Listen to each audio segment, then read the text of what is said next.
Boa tarde a todos, Sargento Alexandre, presidente da Ascobom. Bom, gente, eu estou vindo aqui hoje é 4 de outubro, né, exatamente às 17 horas, estou vindo aí de uma reunião lá da Assembleia Legislativa e eu vim falar com vocês a respeito do que nós tratamos lá na Assembleia Legislativa, como deve ser do conhecimento da maioria dos companheiros, né, nós fomos lá para tratar essa epidemia, né, de autoextermínio que está acontecendo nas forças de segurança pública.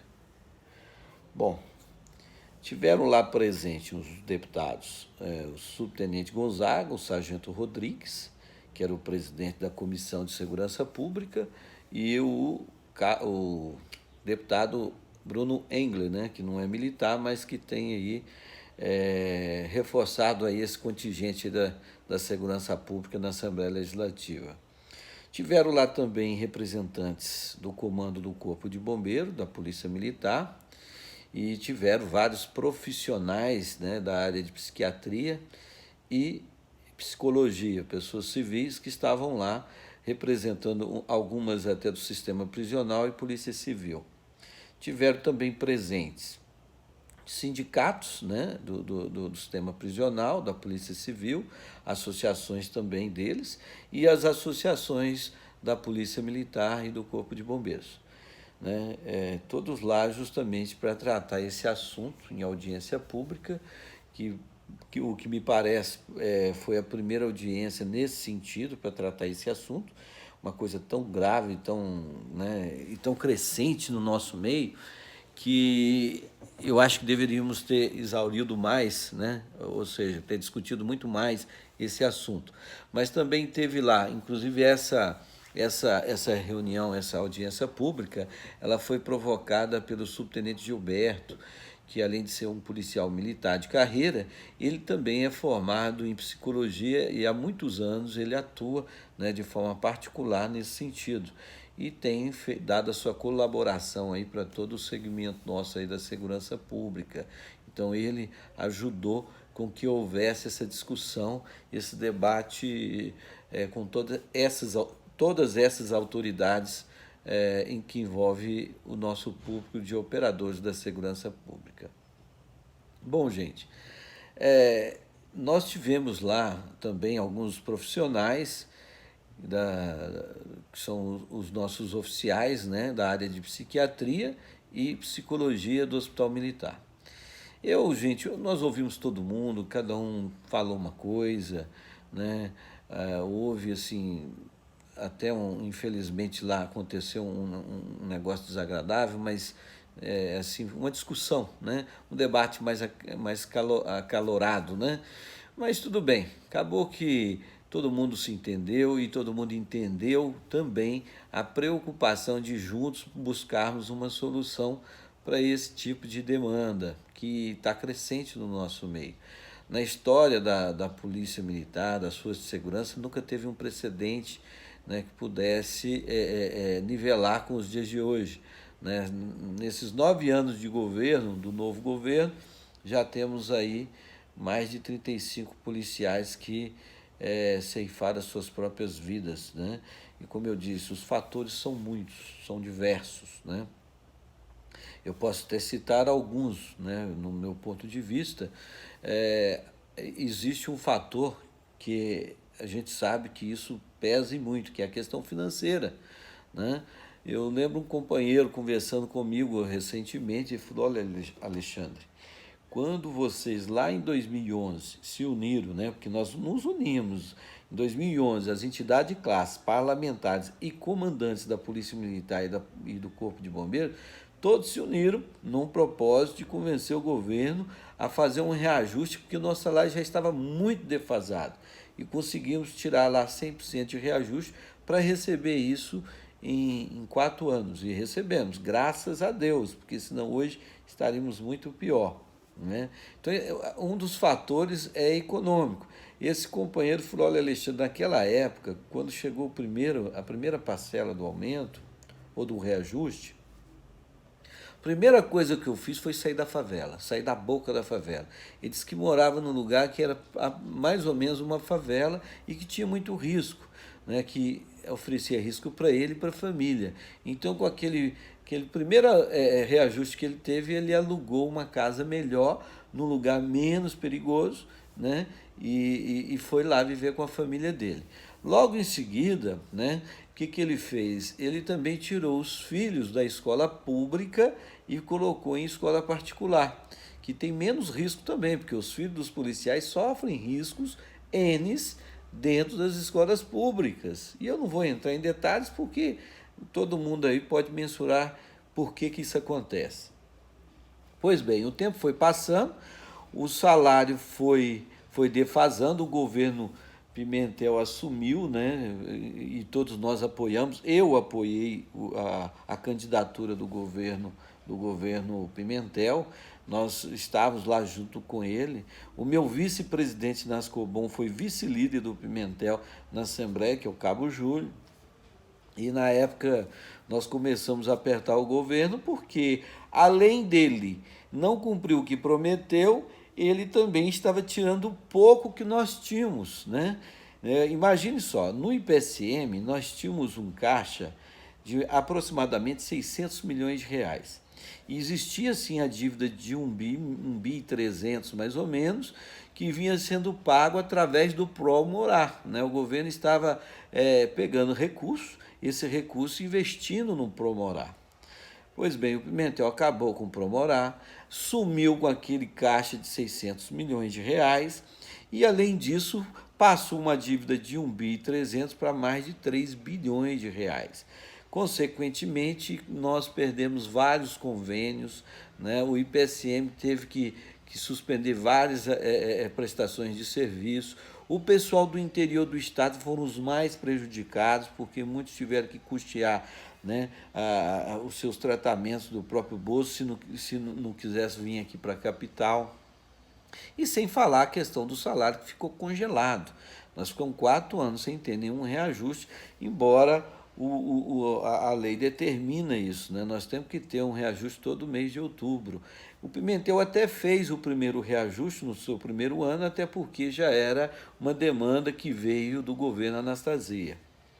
Mas tudo bem, não preciso entrar em detalhes, porque todo mundo sabe o que aconteceu. Nesse momento, na época, inclusive, eu fui contra o governo e por conta disso, sofri várias punições, venho sofrendo punições até hoje por conta disso, mas vamos levando, né? Vamos levando a vida. E esse é um dos fatores, que aí o salário foi diminuindo, o militar que estava já pagando aluguel num lugar melhor, né, ele teve que retroagir, ele teve que voltar lá para a boca da favela.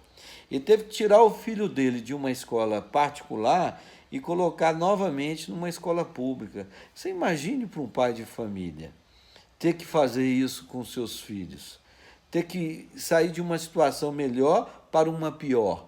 Isso mexe com a cabeça de qualquer um.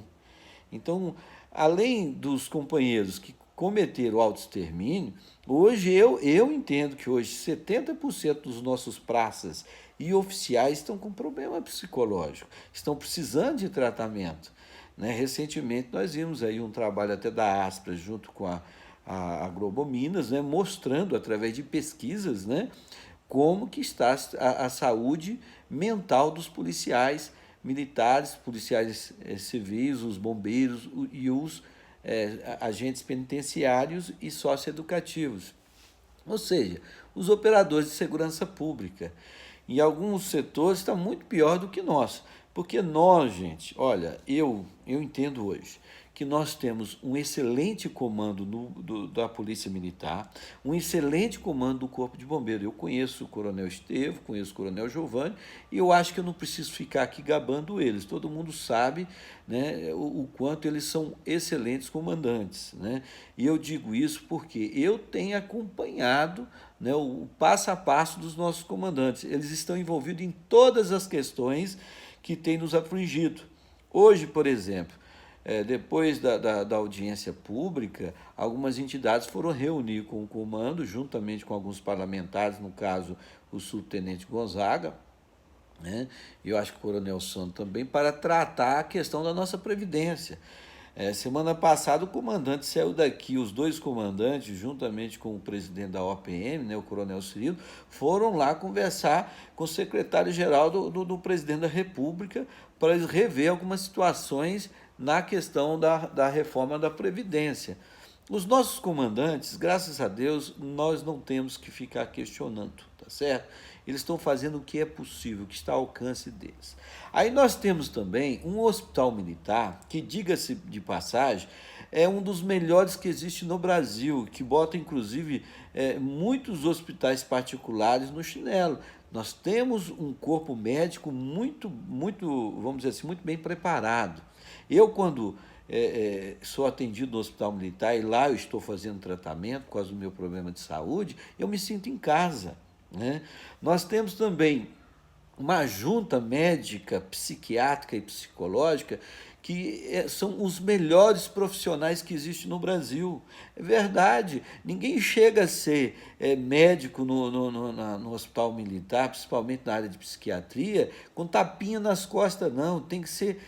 Precisa ser excelentes profissionais, né? Nós temos nossos parlamentares, que estão aí sempre lutando por nós, pelo menos nos últimos 20 anos, ninguém tem nada que falar, porque realmente todos os nossos parlamentares, uns fizeram menos, outros fizeram mais, mas no geral o balanço é o melhor possível em relação aos outros estados. E eu posso falar isso porque como é que os senhores entendem que nós temos hoje paridade, integralidade, as nossas perfis reformam com 25 anos, nós temos a promoção imediata assim que vamos para a reserva, e uma série de outras coisas. Nós acabamos com o RDPM e criamos o nosso código de ética, acabamos com a prisão administrativa. Por causa de quê? Por causa dos nossos parlamentares e também por causa das nossas entidades de classe. Tem aqueles que vão ser sempre contra, que sempre vão falar que não fizeram mais do que a obrigação e não sei o quê, mas fizeram.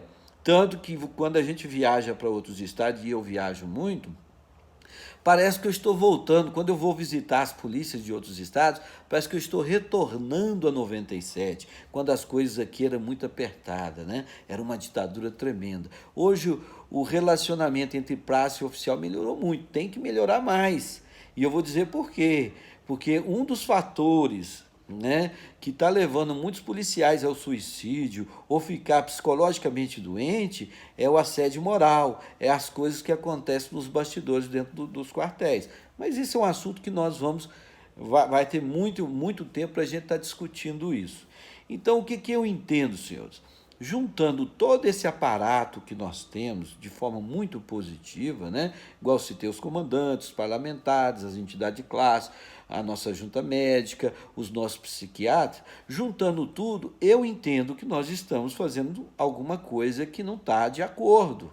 Porque que adianta ter tudo isso e a gente está tendo aí, né, um problema de saúde mental crescente dentro das forças de segurança, né? Policiais que estão tirando a própria vida. É porque nós temos tudo isso e talvez estejamos trabalhando de forma incorreta.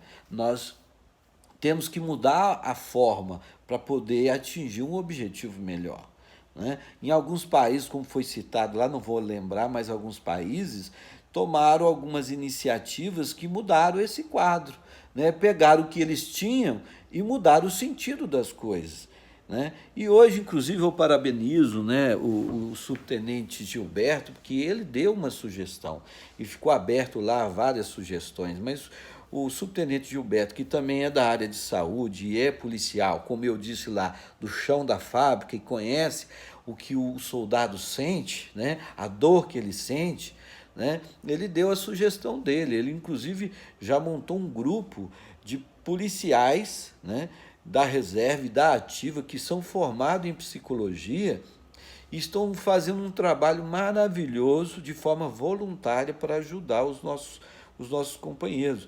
E sugeriu que essas pessoas que são psicólogos fossem melhores aproveitadas nas suas unidades, né? Então, o subtenente Gilberto ainda vai ter a oportunidade de expor esse projeto para todos nós, que nós todos gostamos. Então eu entendo, por exemplo, o nosso comandante-geral do Bombeiro e da PM, eles são excelentes comandantes, mas eles não são polivalentes. Eles não são os caras que sabem de tudo, eles não são onipresentes, oniscientes e onipotentes. Eles são pessoas humanas que necessitam de assessoria. E quem é que pode assessorar os nossos comandantes nessa questão? Se não os nossos profissionais, o tenente que está lá na psiquiatria, né? O capitão que está lá na psicologia.